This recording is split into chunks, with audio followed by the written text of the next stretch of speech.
We're live. We are now live. Yeah. Hello, friends. We're only 5 minutes late, which honestly, as far as I am concerned, is a fucking miracle. I've had a day, you guys. I've had a day.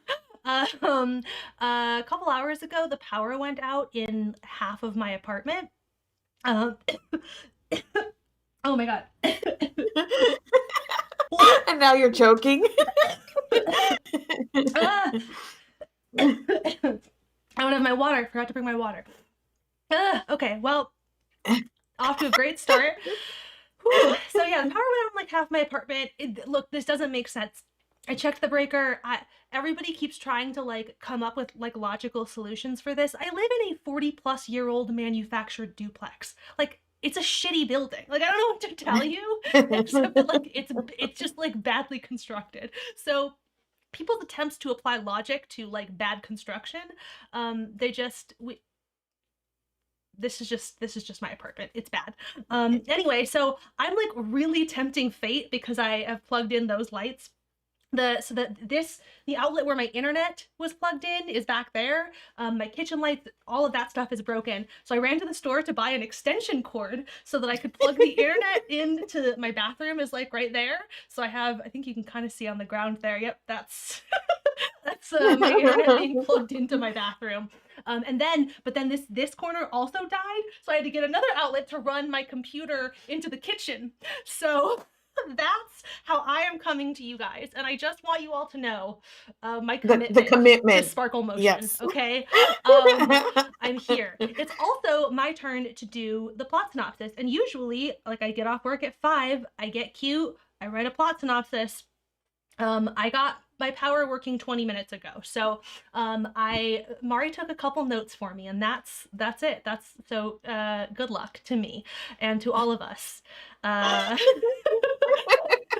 It's fine. I can jump in if you need me. Yeah, I the mean, it'll be chat. You fine. guys can also. I mean, you're like a couple minutes behind us, but you can chime in if I leave out anything critical. So anyway, we're here now to discuss the finale of WandaVision, not my struggles. We're here to discuss WandaVision. Did I try to explain the ship of Theseus to my breaker? That could work. Amazing. My go-to for everything now. Yes. Yes. Gone. Turn it off and back on again is out. Explain the ship of Theseus to it is in. So we are discussing episode 9, the series finale. That's the title of the episode, the series finale. Bless this very meta show for giving us that ending. So, the episode begins with Wanda and Agatha in the middle of their big face-off. They are now out in the street with the kids. Okay, sorry, I'm like mentally calling it back up. Yeah. Agatha's got the kids on her little magic leashes or whatever, and they're like fighting, but and Agatha starts trying to take Wanda's magic. She's like, yeah, keep shooting your magic at me because then I can steal it. That's kind of my whole thing. And that's like happening. Wanda like slyly throws a car at her, and we get a little like Dorothy nod with when she like goes to like poke in the house and there's just like 2 shoes. It's great. But this fight is interrupted by the arrival of White Vision, who we were introduced to last time, who Wanda sees him and she's like, oh my god, and then he tries to kill her, but then magic Vision shows up and saves Wanda from White Vision. Okay. Just have to keep all of that straight. That's gonna be a whole thing. If you're here, you know what I'm talking about. It's fine. The 2 visions are fighting. Agatha and Wanda also start kind of like moving their fight around, and Wanda is like, oh no, I'm not the Scarlet Witch. I'm not what you say. I'm not a witch. I just I don't know what she's like, what her argument is for why she's not a witch and why the thing that she does isn't magic. No, She doesn't really have there, one. there is none. Yeah, she doesn't really have a great, a compelling case here. And so Agatha starts like severing the tethers for the people of Westview, and like they start kind of coming back to them, and they're like, "We are having your nightmares, and it's in addition to you controlling us, we are also like experiencing all of your grief and trauma. So it's like deeply terrible. So, all of these people are going to need therapy for the rest of their lives." Wanda and oh, Monica. Monica's got a whole thing going on. Monica is locked up in Pietro's man cave. And basically the resolution of who is Pietro is that he was a resident of Westview, and Agatha's house was his house. And she like presumably had been like had him sort of like locked up in the attic, and then trotted him out to tap into that element of Wanda's grief. That was the end of that. Monica snaps him out of like free of Agatha's tether. I have to explain magic to you. I don't know how to explain magic. So anyway, that happens. In the town square, so like when she's Yes. cutting the people free of their tether, they're like begging her to like let them go. Yes, or let them So die if she won't let them or go. let them die, right? And Mm-hmm. so at that point, that's when Wanda kind of has that moment of like, okay, I'll let you guys go. And she starts using her magic to like undo the hex. Mm-hmm. Yes. So she starts undoing the hex, and she's like, "Everybody run! Like this is your time now to run." Outside the hex, Hayward is like, "Cool, dope. We're going in now." So they go in. I think this is roughly the time that the two visions have their big sort of showdown. Like they've been fighting, but then Magic Vision and is like, "Why are you doing this?" And White Vision says his programming says to kill Vision, and Magic Vision is like, "Okay, but which one of us is the real Vision?" And then they have a whole philosophical conversation, and it's pretty great. And that's it. Like that's how the two visions resolve their fight. That's a very, your mileage may vary. Spoiler, it went mileage great for me.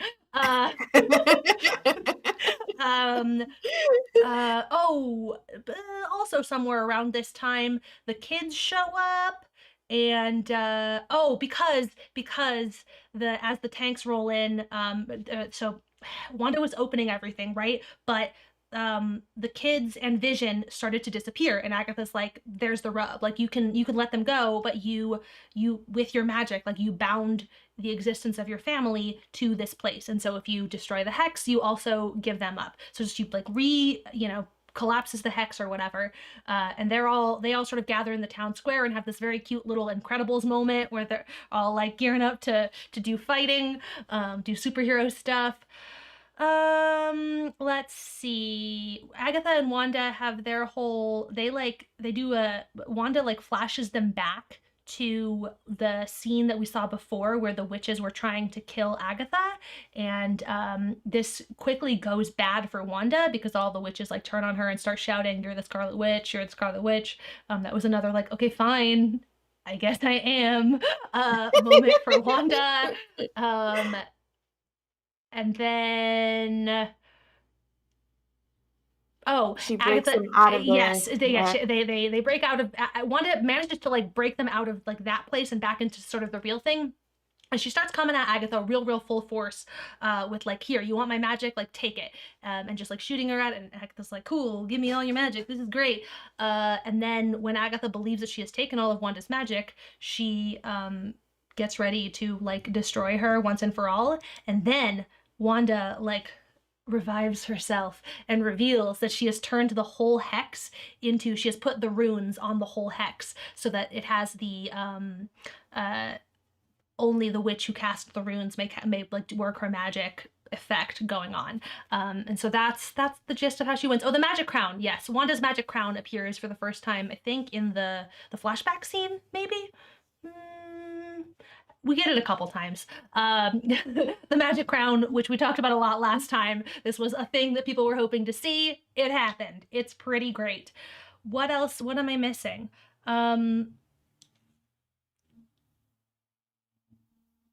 I mean, the twins and Monica are kind of have the showdown with Hayward and Yes. his military people, and the twins do a little of their superhero stuff. Darcy rolls Monica in. also, Darcy rolls in and has like not enough Darcy in this episode, but No. at least she got like one She has her like one-liner. final one line. And then Monica like takes a bunch of bullets because apparently Hayward was just going to shoot these children. So we see like more manifestations of her power, and she just kind of like phases out so that they go through her.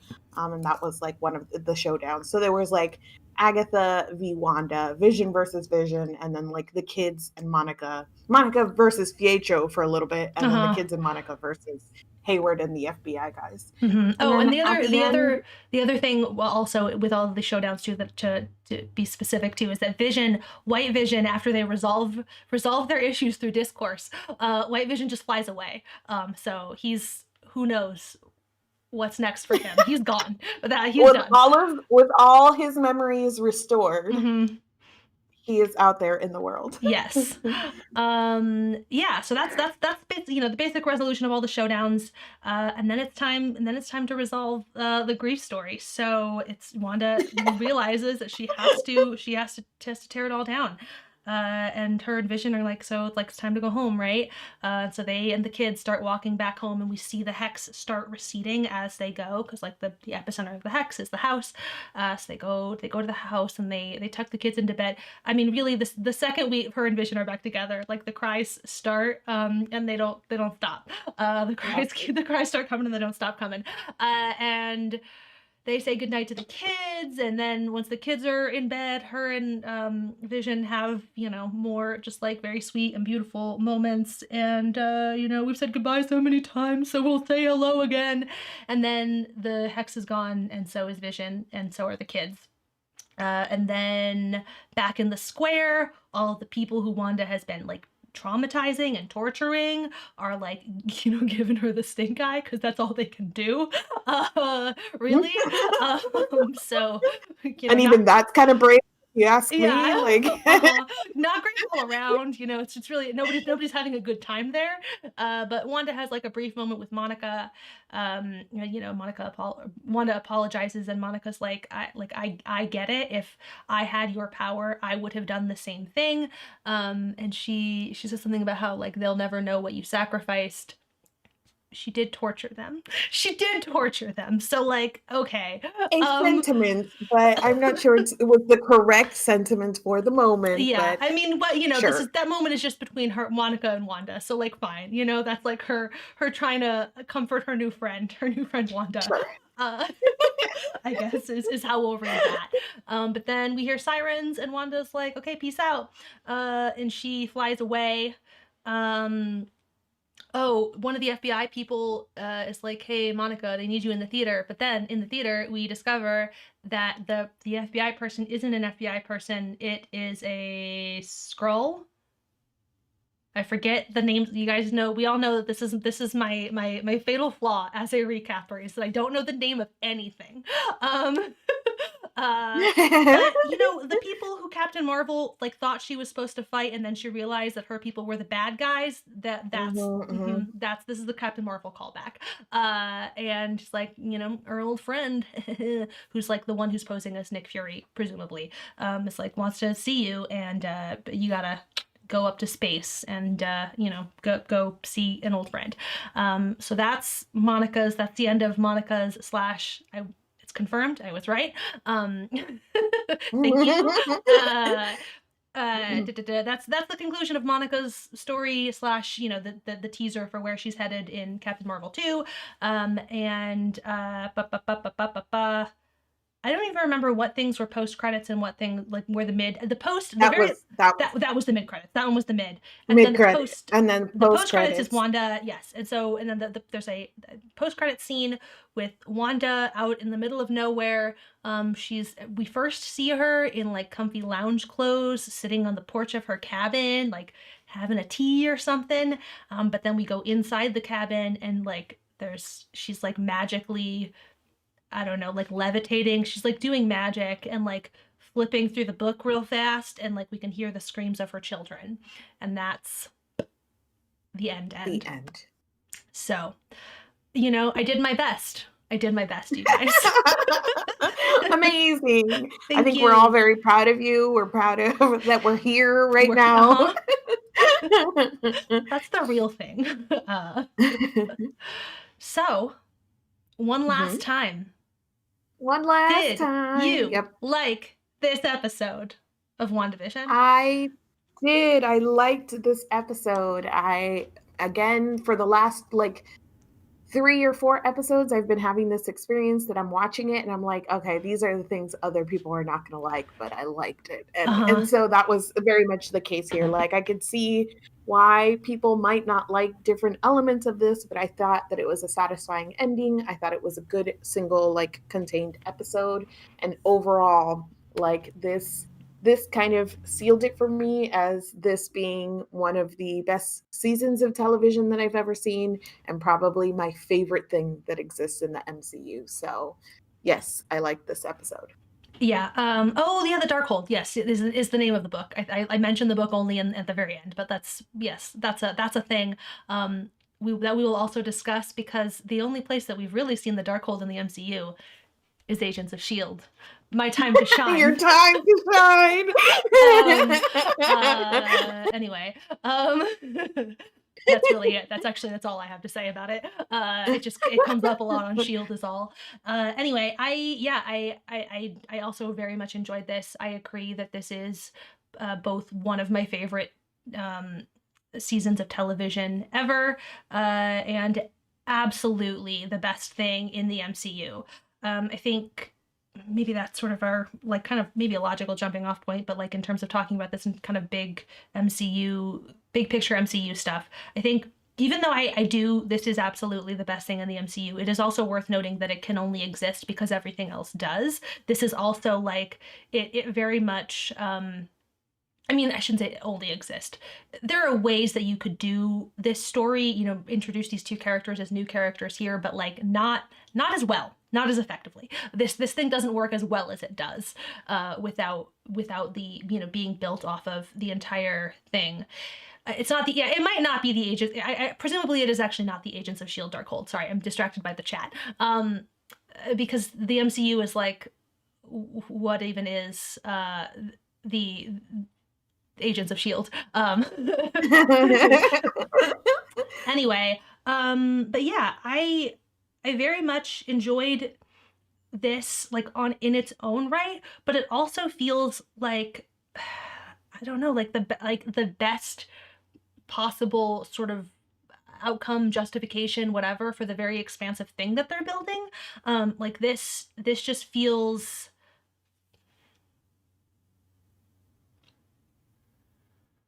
it uses the expansiveness of this universe to just such like Yeah. wonderful effect. Right. Yeah. Yes. And I think that is, we were talking about this a little bit before early in the day because I was sending her my live reactions as I was watching the episode. But I think that I agree that this is the best thing in the MCU. But I think that you have to acknowledge two things. One is format and the fact that we're comparing 6 hours of television to 2 hour movies. And so Mm-hmm. you have to at least give a nod to, okay, this had the time and the space and the format that other things in the MCU have not had Mm-hmm. necessarily.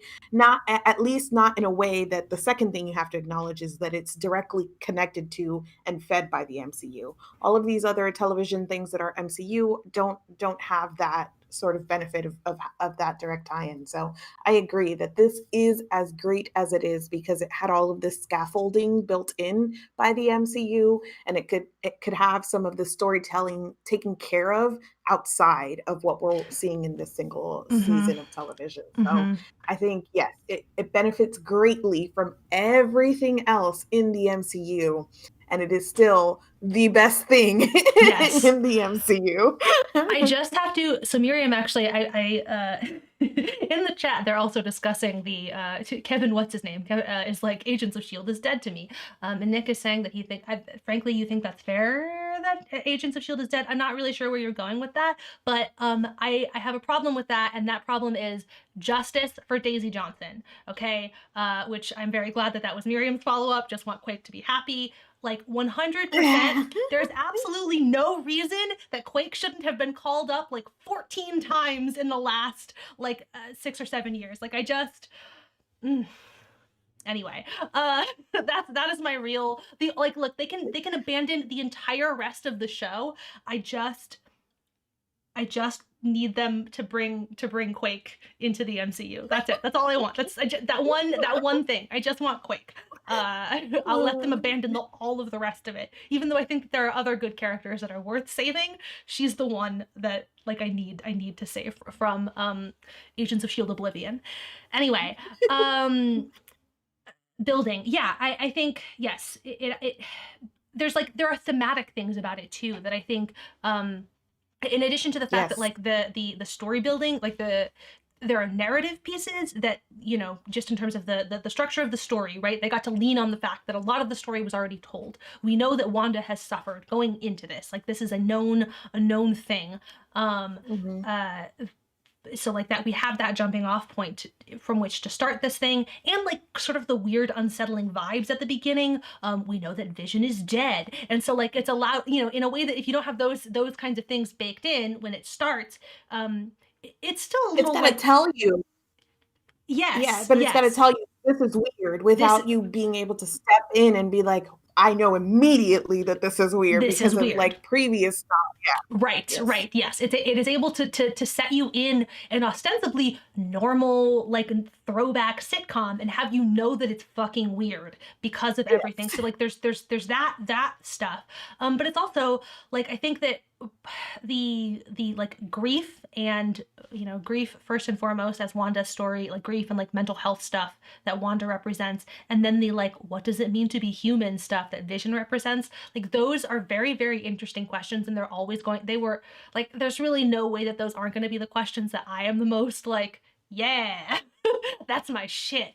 But also it's like getting to those questions, it's like this was the time to get to those questions, right? Like they hit different after you started with the much simpler like tropes and archetypes of the earlier MCU, and like building to this moment where you can have two of the most powerful like superheroes, or whatever, two iterations of the same very powerful superhero, whatever, like resolve their differences with a philosophical conversation and have that be satisfying. Like that, like right. that was a long there's a long runway to get to that moment.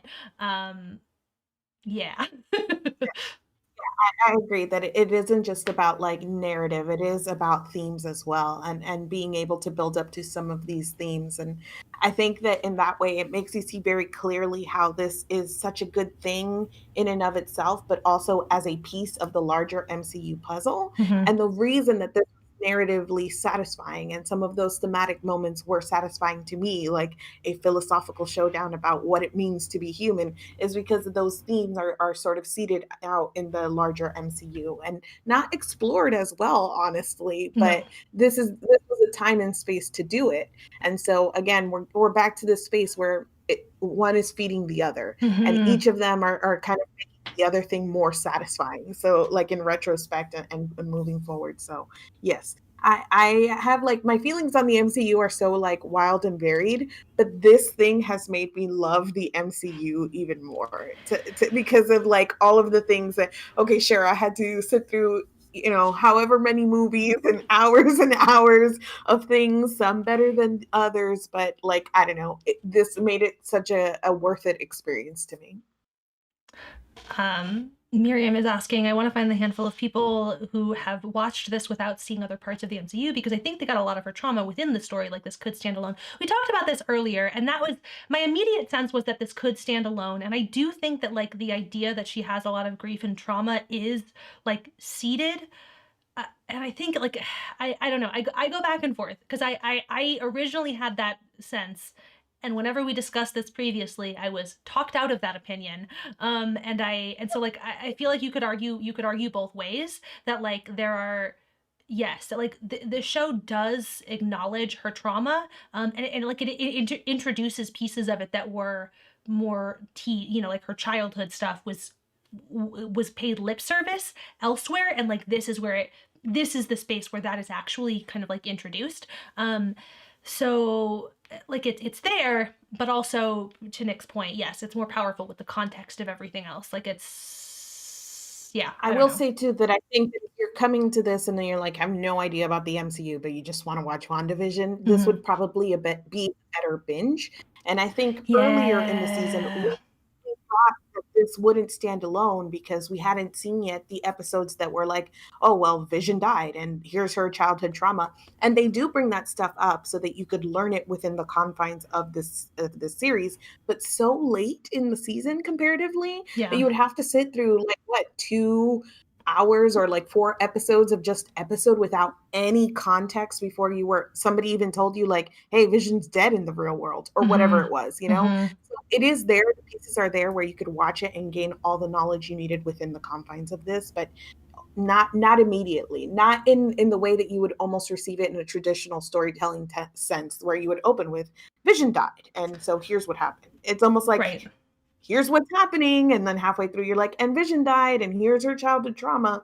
So it feels like you would have almost a little bit of a weird out of order experience if you didn't have the other context, but you probably by the end you could get all of the bones of Wanda's story and be like, okay, I understand. Right. Yeah, that's a really interesting point too, because I think we've also talked about this before that um, uh, we have both found the like weekly serialized version of this to be really enjoyable, and that like I think that this has worked really well for this show. I think that I know that there are a lot of people who are like, no, I want to wait and binge it, and like that's fine. But this really does feel like the right way to make your way through the thing for the first time, especially because it is so effectively this like communal thing that you can discuss.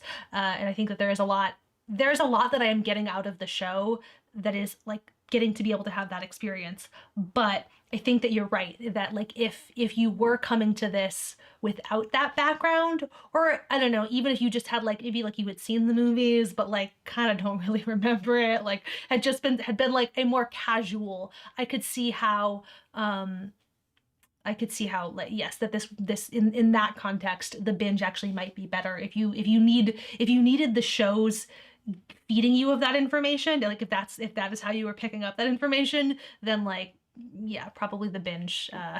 Either binge it or be committed to like being confused for like 3 or 4 weeks or 5. You know what I mean? Like you would have to Yeah. have a certain amount of commitment to just sitting there and being like, I don't know. Where that's why I say binge, just Yeah. because you could get the information quicker and you weren't Yes. like depending on a week over week sort of thing. But Yeah. Yes. um okay, well, I guess Agatha versus Wanda, their big showdown. That's the other, I think, really the first really essential thing to yeah. to touch on here. Mhm. Thoughts, feelings. I just love Catherine Hahn and Agatha so much. We're gonna talk so much. I mean, Controversial I don't know if we're opinion gonna talk. here. Catherine Hahn is great. I know. I know. And we will mention multiple times. We've already said it, but like Scarlet Witch's whole like thing, her whole styling was top notch. She looked amazing. But shout out to Catherine Hahn and just her styling as well. Even some of her makeup made her look slightly different than she Hmm. does, like when she's just, It's like her sort of eyebrows, like they add, yeah. eyebrows and the shading, and you've Hmm. got like the painted fingernails. So everything came together in a way that you really felt like, ooh, we're seeing her in her true self. And Hmm. the acting is just always great. And I liked the sort of, showdown between them two and how it thematically it ended up in this place of like, well, even though Agnes had pieces of who Wanda is, it came down to this little like, I don't need you to tell me who I am sort of thing. So Right. thematically that was very satisfying. The only thing that I can say sort of negative, and again, it's not in a way that it ruined my enjoyment, but sort of pacing wise, when you look at everything across the season, we get so much buildup and like basically this one, and it's answering questions all Mm-hmm. along the way, but you get such a quick resolution, it feels like, especially in terms of like the actual showdown, that it felt a little like unevenly paced to me in the way that it was like boom, boom, boom, end. But not in a way that I would necessarily change anything, because I loved the beginning pace of this, and I love the way that it sort of slowly kind of fed us the pieces along the way. It just kind of naturally from that, you would assume that the end has to be quick. You've got one episode to tie Right. up everything that you've done. So that was the only thing I felt, but Mm-hmm. again, not in a way that took away my enjoyment of this. That's really interesting because I'm curious how that will feel upon like a binge watch, because Right. it does feel that way in terms of like this how spaced out, like with the week when you treat each episode as like week on week on week, but we learn, like, we get the confirmation at the tail end of the first of the long episodes. And so I'm curious how like watching the thing in a like the full like 6 hour sitting, which we are going to be doing like a SnarkSquad pod episode, and so I assume both of us will end up rewatching the show in that Yes. method, especially Yes. because like that will be a thing that I will want to talk about too, is like how that experience compares to this experience, and whatever stuff we pick up watching it again. Plus, it's literally only 6 hours. Like, I don't know. Like, it's 6 hours that I thoroughly enjoyed. So, like, I'm happy to like Uh-huh. I will And be 6 thrilled. hours in pandemic times? What are 6 hours in pandemic times? Nothing.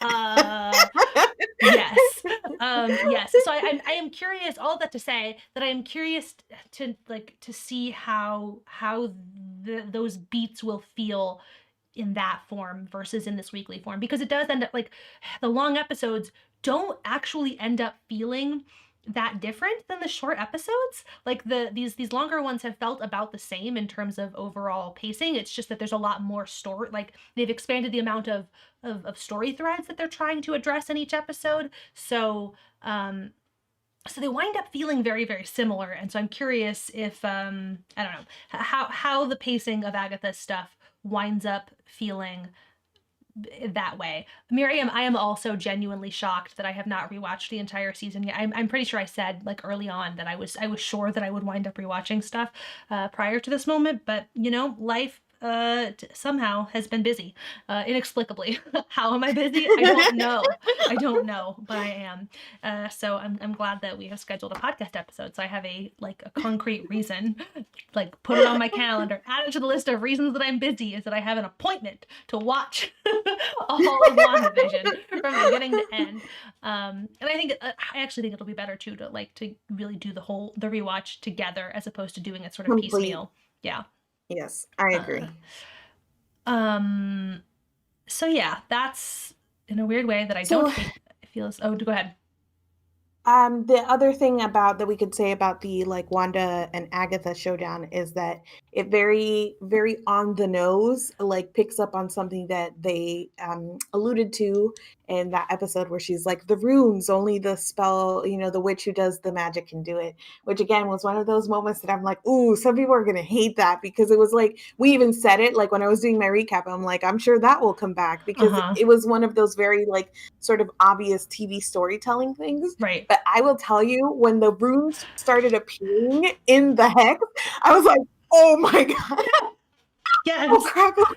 Yes. I was like audibly like, yes, all of that. That was me as well. Just like sitting on my couch alone, like, yeah.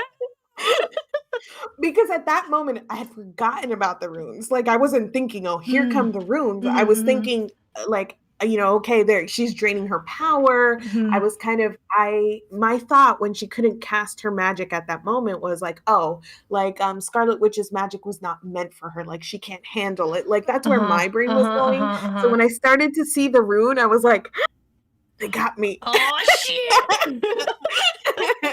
Yes, it was, yeah, very, very well placed. I Yes. think it that was one of those things. I do think including it in the wrap up, the pre-episode wrap up was like Was a maybe little too a much. little too much. I was just like that was like the first thing in the like previously on. And I was like, okay, well, I guess the runes are coming back. But even though I had that thought in the previously on, I was like, okay, so we're gonna get the second half of this runes thing. You're right. By the time that moment happened, I had completely forgotten. I had that thought Yes. 30 minutes earlier, but by that moment it was out of my head. Gone. Did not know. I mean, I knew it was clear that like Wanda had a plan of some sort after coming out of that. That like Mhm. it was definitely one of those everything is not the way that it seems type moments. But like truly Yes. had no idea. Truly had no idea that that's where they were going.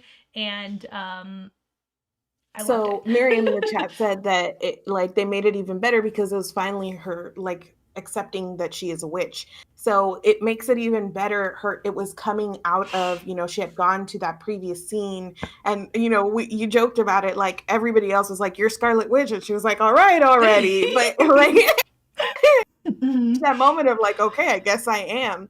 And so exiting that scene into this moment of like, well, I'm a witch, let's do it. And like Yes. casting the runes and like that acceptance moment, especially kind of as a prelude to, I don't need you to tell me who I am. Like all of that is like the satisfying storytelling that we've been talking about with this. Mhm. All of the pieces kind of like lined up and matched in a way that I just found really, really enjoyable. In the chat, she pulled out a reverse Uno card. I loved it. Yes, beautiful, brilliant use of the reverse Uno card. And yeah, like it was all stuff that had been seeded, and in a way that was like really, really lovely and wonderful. And yeah, a touch of this is Wanda's first, like this is her big her movie functionally, right? And so like it's fundamentally a grief story, but I like that we also get in a touch of the like accept who you are, which is also kind of classic super superhero stuff. Yes. Got to Yes. sprinkle that in there, which was great. Yeah. Yes. So, Vision versus Vision, the other big showdown. I will never not find it so fucking hilarious that the actor that Paul Bettany always wanted to work with was himself. I just like while we were talking about the episode earlier today, we weren't even talking about Vision. It was just like I just randomly was reminded of it and just like sat here at my desk laughing about it again because it's just so good. Yep. Yep. That's it. Yes. Also, so I guess, and we'll talk overall either here or in the podcast episode about sort of like the way that fan theories played into all of this, the way that like we're all watching it together, and sort of the way that the show itself fed into that, whether it did or not. But the trolling of like some of these interviews, especially like that, I love it. I love it. And it makes you think that they sort of knew what they were doing and how the reaction would be and how we would be guessing and like reacting. So to sort of troll us that way a little bit, like chef's kiss. Beautiful. And it's the kind of thing that only works because this is like this kind of show, like Yes. you cannot do that on just any show, but like because it is this MCU thing and like because it comes with all of this, other very expansive material that it is built on top of, you have the space for people to do all of that. Yeah, so Vision made it out alive. This is mentioned in the chat. And it's interesting because we talked about this last week too, as a like, this can't happen because it's like, it would be an unsatisfying resolution to a grief story for it to have it just be like, haha, just kidding. Yeah.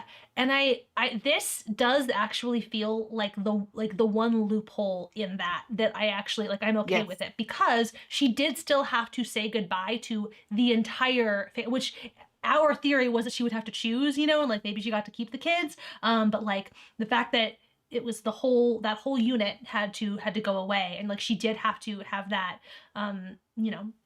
complete that journey, complete that grieving process, and now with more because she imagined some children into existence. Like that felt complete. And yes, sobbed, just like ugly, racking sobs by the time we got to, Yes. yeah, they're gonna say hello again, just all of that. Yes. And it was, no, go ahead. go ahead. No, it was like incredibly sad, and you could feel Yes. that it was incredibly sad for her, but also in such a different way than the grief. Like it was such a different grief than the grief she entered the hex with, Mm-hmm. and you could also feel that. And I think that this loophole provided that, like a closure to one thing, and sort of like, a moving on. And the reason that it worked for me also is that in giving us some other version of Vision, like the question of what is Vision and who is Vision and all that, Right. but in giving us it is continuation, and it feels like their story will perpetually be this cycle of grief, of hellos and goodbyes, and different versions of Vision and all of that. So it's a little nod to like things are still sad, and but with hope that Mm-hmm. things could be like, I don't know, that there are possibilities out there, and there are different versions of this out there. So it was even better than I imagined, because I was Yeah. just thinking, we need to lose Vision and close the grief story. And the Mm-hmm. story did that and gave us more. So it was Yes. I loved it. I loved it. And I think the yes, I loved it, and it is also great that they had it, like the fact that he just sort of pieces out, like that was also great too, because it's like it was it that allowed this grief story to sort of fully close. And like for all we know, Wanda has no idea that like White Vision is out there. Like that's not super clear at this point. Like it, yeah, like they solidly closed this chapter, and that was like something else that is feels like it is part of the, we'll say hello again ending. Yes, it tied together very well. And so I love the way that the show has managed to do stuff like that too, where it's like it touches on like things that I wanted it to, but it does something different that I'm like, no, that was better. You're right. Yeah. You were right. That was it. That was the one. That's why they pay you the big bucks. Yeah, which I think there's a whole other thing to be said here too, for the ways in which people like the speculating and theorizing led to people being disappointed because they didn't do like what they wanted it to.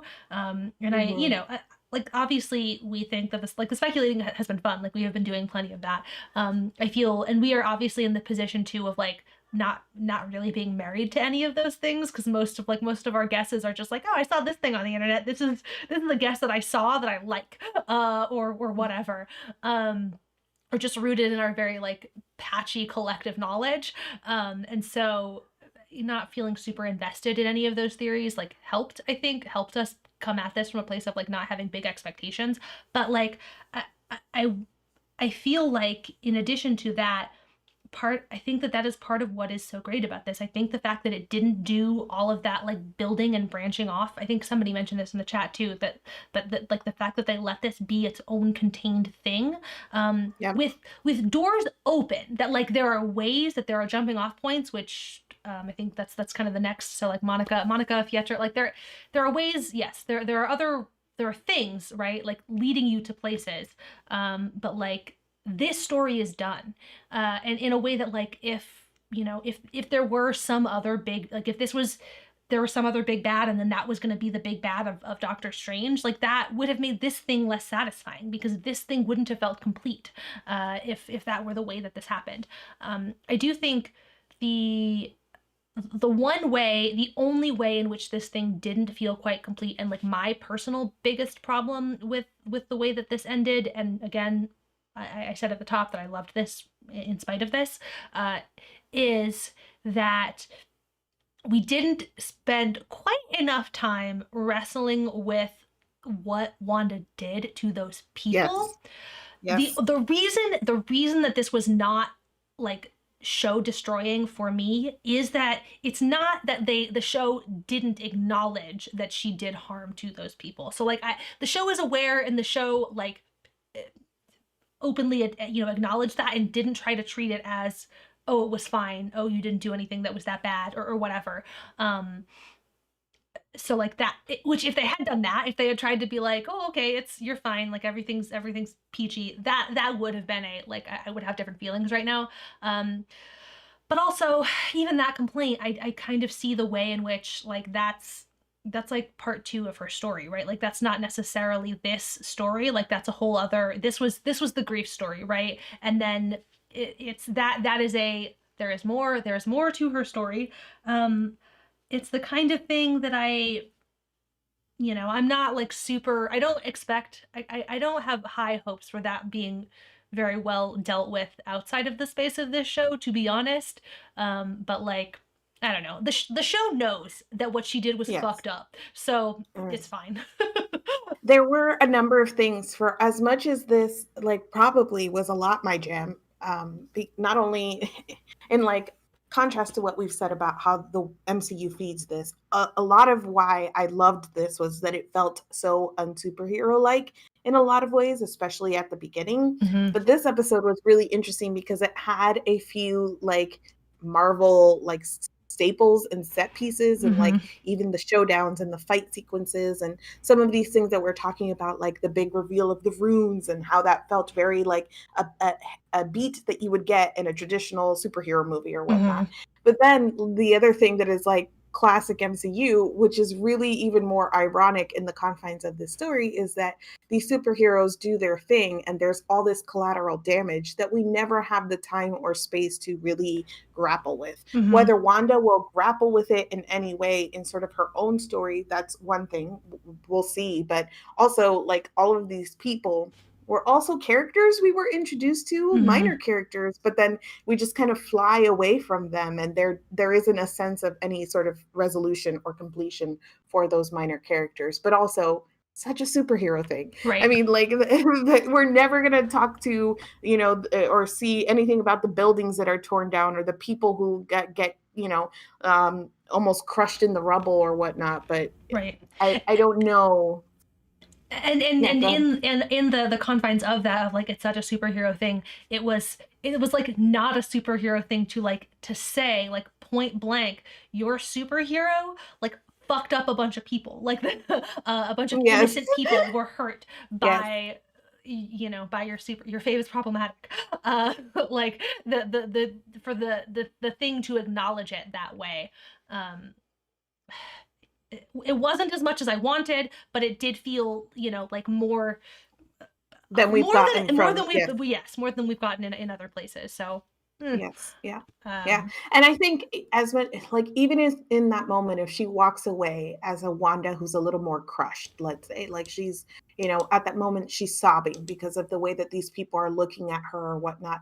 It's a different story almost, and it doesn't feel as complete as like Wanda kind of putting an end and like flying away in a more sort of determined manner or whatnot. So I get why the show kind of like went the way that they did, but also those people you traumatize are all standing in the town square like yeah, yeah. uh, I Uh, hope the FBI gets them therapy, like I don't know. I mean, this is also like whatever a couple weeks post second snap, so like, who doesn't need therapy? True, Really, that is true. everybody's real fucked up. Everybody is experiencing very severe PTSD. Mhm. Yeah, a lot of people in the chat are saying that like this is potentially setting up the like in and out of this character being sort of a villain good guy. She kind of goes back and forth. She was introduced as a villain but in Ultron, but then she's on the team by the end of that movie. But also this is potential for her to be seen as evil by the rest of the world, and like that sort of dynamic. What's the superhero PR, which again is the kind of thing like you can't, it's hard to lead with that, right? But like later in the game, you can have more of that stuff. More Wanda, less Magic Man in the Doctor Strange movie. Yes. So we were talking about this earlier, and Mari was saying she's like, "Oh, I hate that this is making me care about Doctor Strange." And my like counterpoint that I would like to offer to everybody, as somebody who also like fuck Doctor Strange, fuck Magic Iron Man, whatever. I was gonna watch this movie no matter what, but now True. I care. And so, like, I'm glad that, like, this is, in fact, it is a win that I suddenly have something to care about. Mhm. So that's how I'm choosing to take this. I suspect that I I will be disappointed with their handling of Wanda, but it's fine. I'm excited about it anyway. I conceded this very fair point. I will now be viewing it this way. Like, okay, fine. I was gonna watch it anyway, but at least now I care. Right. Yes, exactly. At least now I have something to care about.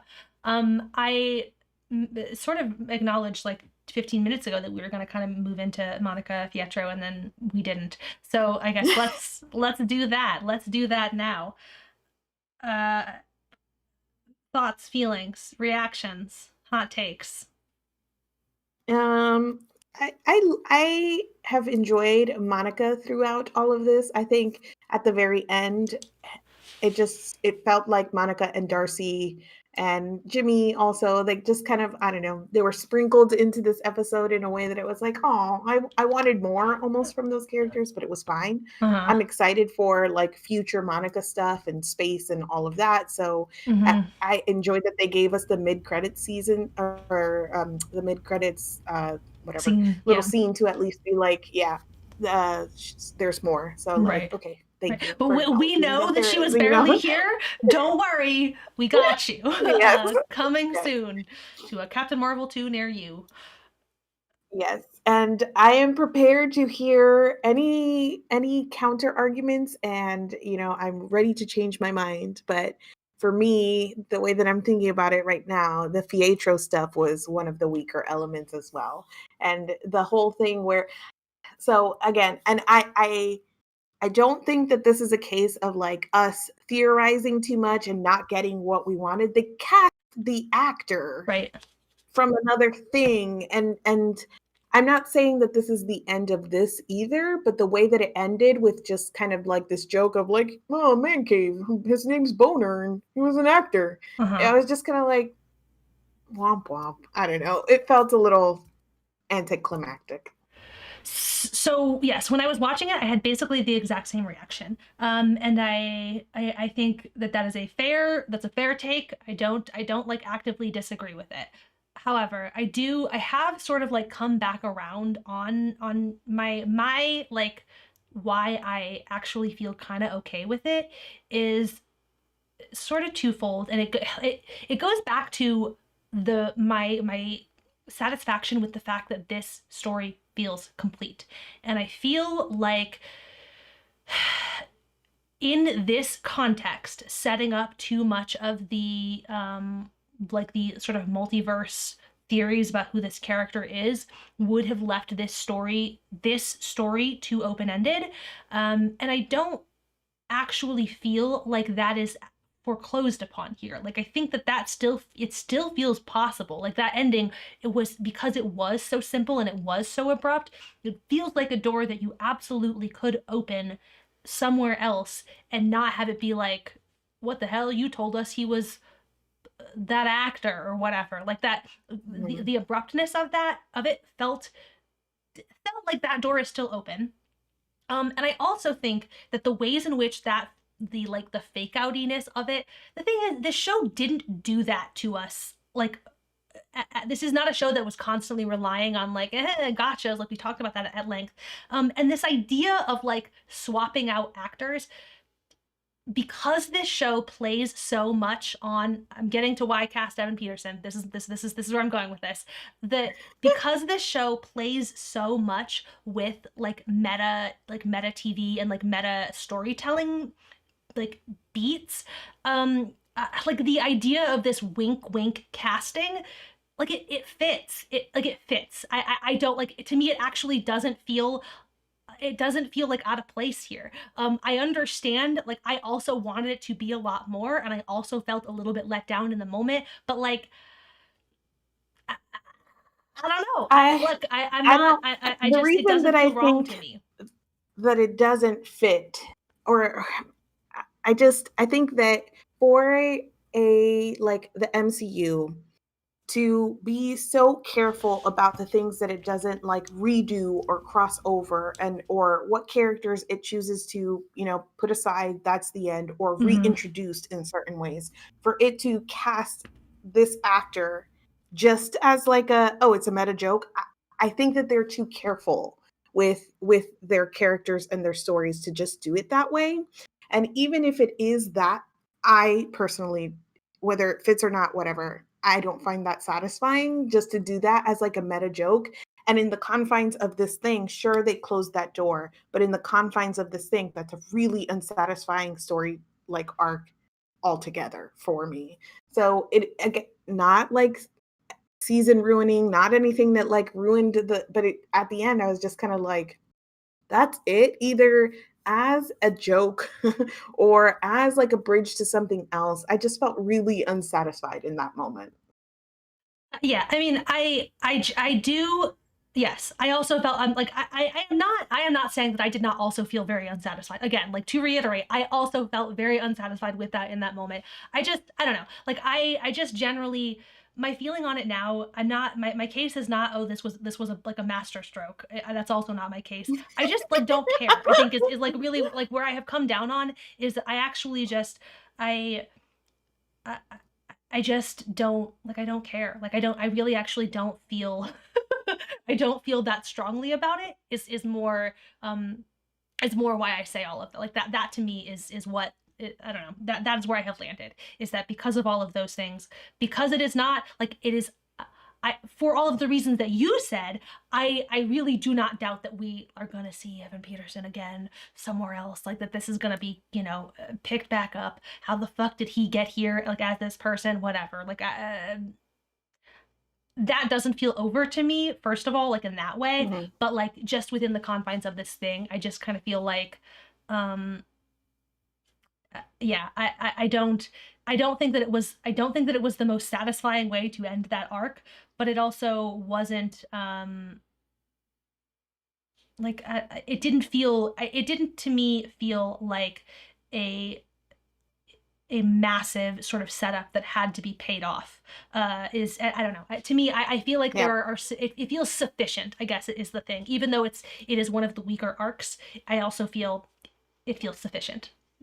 Yes. That's So I also don't care about the character. Like I don't care in that way where I'm like, oh, just I it sticks out to me in the same way that Hayward does.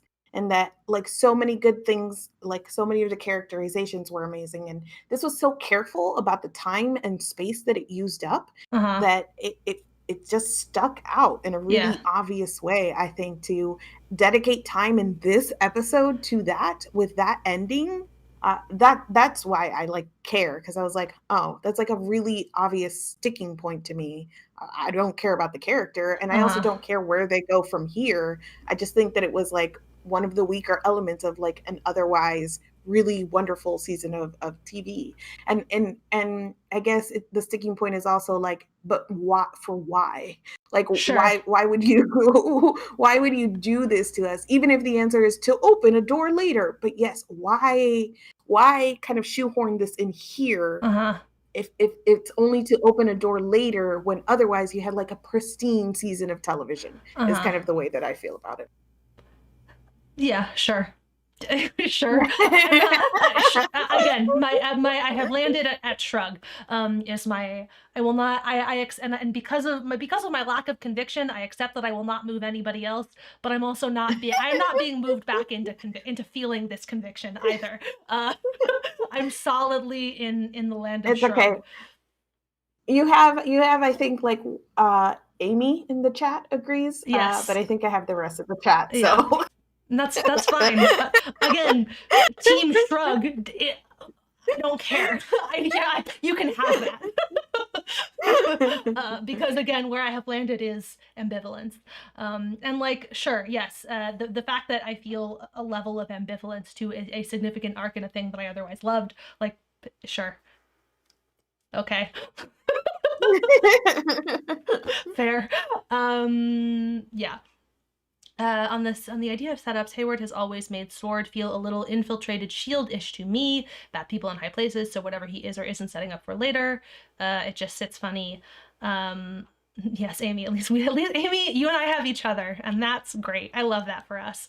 Uh, but yeah, yes, yeah. Hayward is also on the list. He is next on our list of bullet points. So what a great segue uh, into Hayward. Which yes, that I do that actually to that is a thing that like sticks out to me as like what a yeah, disappointing in the context of everything else, though also my feelings land at like general ambivalence. That's that I feel like is I don't know, most of the things that like are this is a thing that is not great about this season are still like not like they don't upset me either, I guess is mostly what I mean to say is that like both Pietro and Hayward, things that I'm like, yeah, like I get it. I get why this is like not great storytelling. Hayward more so than Pietro for me personally. But also like whatever. I don't know. I care so much more about the Wanda and Vision like storylines that these like other characters' arcs. Yeah. I'm I glad that mean, Darcy got to we're be the not one to smash we're him. not disagreeing. We're not disagreeing in like the overall level of care because Mm-hmm. again, still love this really great season of television. But I think that if we're talking about like this season, you have to acknowledge that these two were like low points Mm-hmm.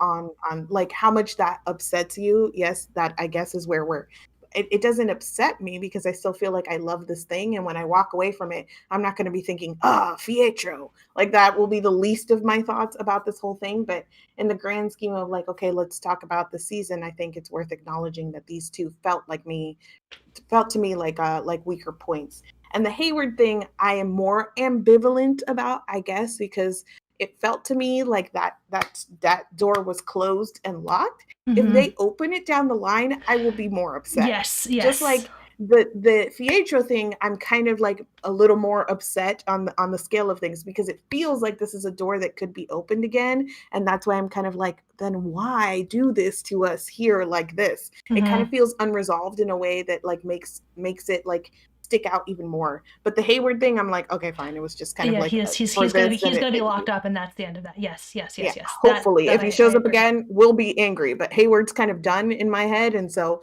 this can just be written off as kind of like a trope of like big man in charge with the guns and the military, and like, fine, I can accept that and move on. Yeah, yes, sure. Um, yeah, that's all I got on that. Anything What else? else? What are we missing? Um, the end. The we talked about the mid credits, but the like end credits thing. Mm-hmm. Um, cabin, astral projection, Scarlet Witch, reading the Darkhold, her kids crying out. Yeah. Any thoughts? Any thoughts about that? Any? I mean, this season already said like, "F your speculation," but any speculation on that front? Yeah, I mean, I like my speculation is that this is the intro to the multiverse. That like that's what it is. That Wanda is gonna find those fucking kids. Like that's what that was. That was a very quick bit. And the fact that they of all of the things to include in that very brief soundscape, it was her kids crying out specifically. Like that's she's gonna find those kids. Mm-hmm. That's what's happening here. And Yeah. so yeah, potentially this did indeed end by introducing the big bad for Doctor Strange, in that maybe it's her. Maybe she breaks the universes open, searching for her kids, or maybe she just has another oopsie breaking. Yeah, maybe it's not that she's evil.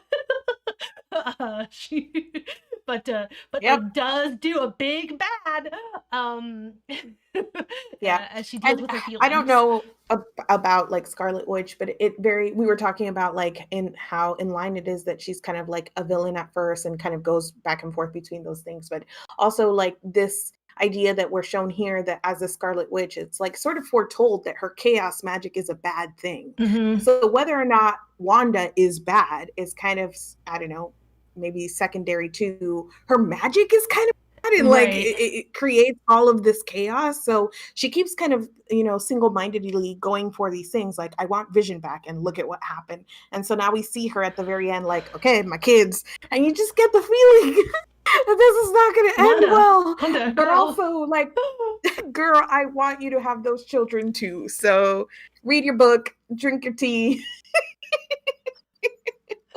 But just like, don't be surprised when this goes bad, when this turns out to be Right. bad. Because I'm not Right. going to be surprised. I'm going to be 0% surprised when I walk into Doctor Strange and it starts with like, I think Wanda Maximoff broke the universe. Like, sounds like her. Oh, Wanda. Oh, Wanda. I mean, when you're the most powerful person ever and you have a lot of feelings, that's what happens. Yep. So, maybe her searching unleashes something else. We'll find out. Yeah, that's, yes. If not her, that's, yeah.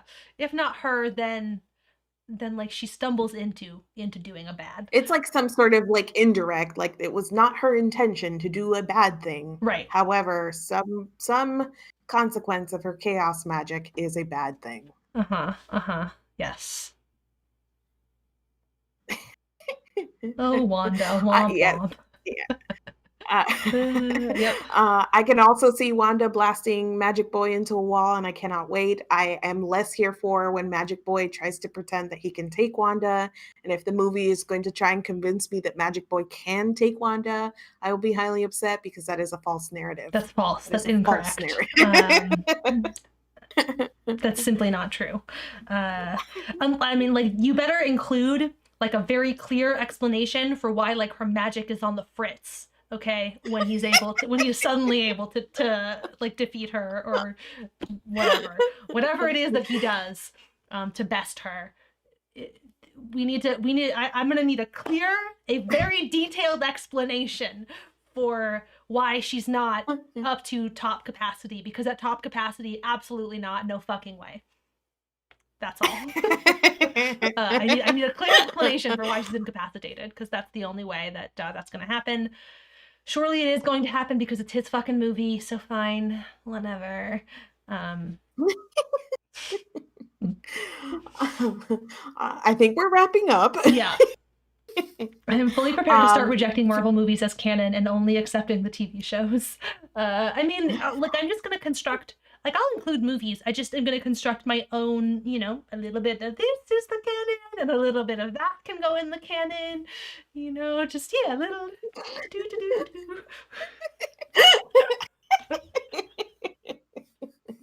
Oh, that's true. The Darkhold does confirm that her power exceeds the Sorcerer Supreme. I heard that as well. So again, don't give me any movie scenes where Magic Boy is like, no.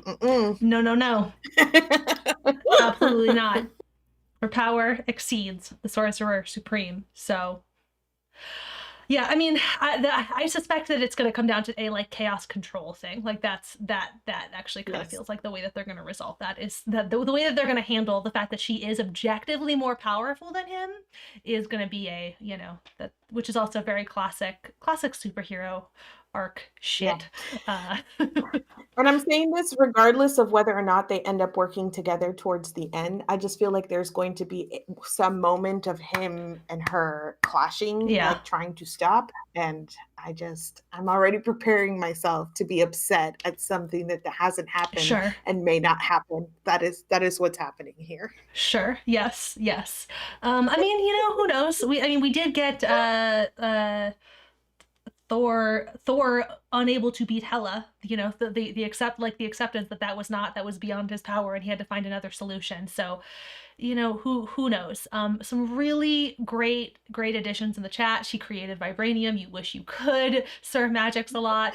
And it doesn't help anything that I keep seeing / hearing Sorcerer Supreme and keep thinking Crunchwrap Supreme.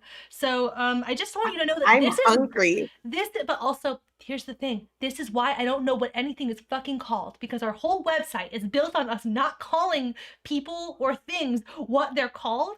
It's like been a whole thing. That's why, like, in my brain, the thing that we're watching next is Cap's Friends, because like I was like, yep, that's what we would have called it in a recap. That's what we would have like. That's what the whole thing would have been, right? You know I'm right. And like as soon as you said that, I'm like, yes, 100%. If we were writing this as recaps, we would only be referring to him as Crunchwrap Supreme, and absolutely, I'm going to end up doing that at some point, not on purpose. In the time ahead, it's just gonna come out of my mouth because I'm gonna be trying to think about it, and it's gonna escape me, and that's what's gonna be there instead. Burned in your brain. So speaking of Cap's Friends, though, that's so as we are winding down, we're gonna keep doing this for at least as long as we're in our houses, unable to go anywhere, with no other Friday night plans. And who knows? Maybe we will continue. I mean, for me, this is 6 o'clock at night. Like, I don't know. If I were a person who could go somewhere, like 7:15, I could go somewhere. That's a thing. That's a thing I would have done, right? I don't know. I don't remember what that was. But the point is that next week we have a week off, and then we will be back to talk about Falcon and the Winter Soldier. Cap's Friends. Cap's Friends. Our Cap's Friends weekly live shows, and then we have all of May off, which I had been like scheduling everything out, and then I finally realized that the reason we have all of May off is because of the Black Widow movie. So they're allowing like a week off between these two things. And then, like, as soon as Falcon and the Winter Soldier end, the Black Widow movie will come out. So, like, because it's a movie, they're like, here, go see the movie. And then at the beginning of June, Loki, Mari's favorite character, will begin his Can't run. wait. Who knows? I don't know how to respond to that. Oh, thank you. Excuse me. Okay, well, anyway. And then also future things you mentioned earlier, but we are going to dedicate a podcast episode to WandaVision. So obviously we've talked about these like individually, but we're going to talk about like the whole experience, and we're inviting our MCU friends back, Nick and Rich, who did like the full run of movies with us, the main sort of portion of that leading up to the last Avengers movies. Endgame, yeah. Whatever.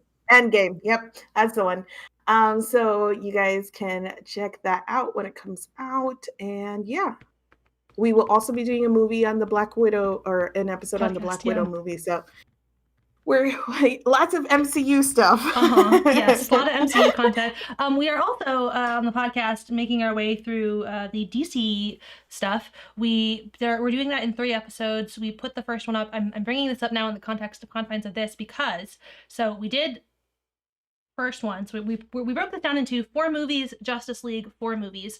We have recorded 2 of them, and we are the Justice League episode goes up the Monday before the Snyder Cut comes out. So that Saturday at, I believe, 2 p.m. Eastern time, we are doing a live show with, again, Sam and Jess, who are our DCEU pals. They will be joining us for a live show, or follow-up live show to discuss that. And then Nick, actually, in Real Bad, is doing a special one-off. So I'm gonna we are also reconvening to discuss the Snyder Cut. So I'm gonna get to spend so much time having opinions about the Snyder Cut. I hope that I have opinions. I'm like terrified now because I've committed myself to so many hours of content in which I meant to have opinions.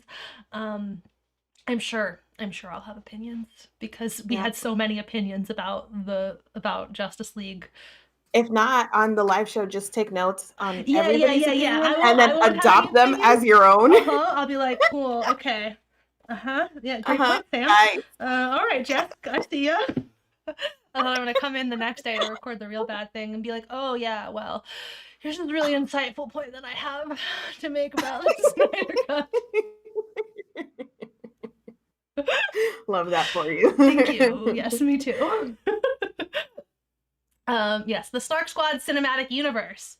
Yeah, that's That's what we're doing here.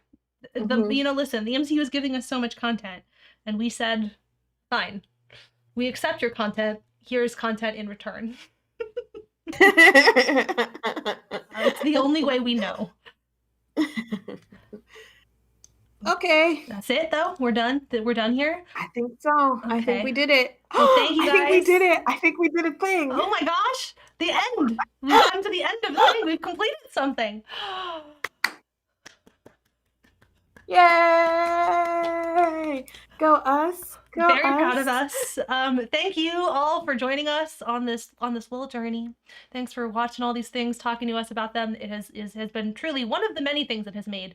I love the show, but I also am just like so excited to get to like come and talk to you guys about it. I feel like Same. my excitement for Falcon and the Winter Soldier, again, another thing I was gonna watch regardless.